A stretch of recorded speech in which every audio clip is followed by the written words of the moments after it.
ಪ್ರಧಾನಮಂತ್ರಿ ಸ್ವನಿಧಿ ಯೋಜನೆಗೆ ಇಂದು 6 ವರ್ಷ ಪೂರ್ಣಗೊಂಡಿದ್ದು ಆರ್ಥಿಕವಾಗಿ ಹಿಂದುಳಿದ ಬೀದಿ ಬದಿ ವ್ಯಾಪಾರಿಗಳ ಜೀವನ ಮಟ್ಟ ಉತ್ತಮಪಡಿಸುವಲ್ಲಿ ಈ ಯೋಜನೆ ನೆರವಾಗಿದೆ ಎಂದು ಪ್ರಧಾನಿ ನರೇಂದ್ರ ಮೋದಿ ತಿಳಿಸಿದ್ದಾರೆ.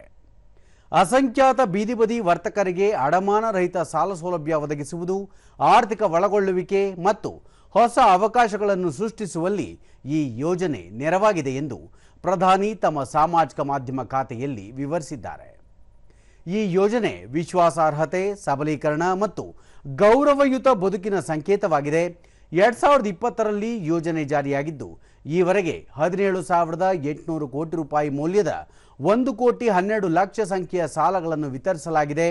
ದೇಶಾದ್ಯಂತ 75 ಲಕ್ಷಕ್ಕೂ ಹೆಚ್ಚು ಫಲಾನುಭವಿಗಳು ಯೋಜನೆಯ ಲಾಭ ಪಡೆದಿದ್ದಾರೆ. ಇದಲ್ಲದೆ 800 ಕೋಟಿ ರೂಪಾಯಿಗೂ ಹೆಚ್ಚು ಡಿಜಿಟಲ್ ಕ್ಯಾಶ್ ಬ್ಯಾಕ್ ಸೌಲಭ್ಯವನ್ನು ನೀಡಲಾಗಿದ್ದು ಯೋಜನೆಯನ್ನು 2030ರವರೆಗೆ ವಿಸ್ತರಿಸಲಾಗಿದೆ ಎಂದು ಪ್ರಧಾನಿ ಮಾಹಿತಿ ನೀಡಿದ್ದಾರೆ.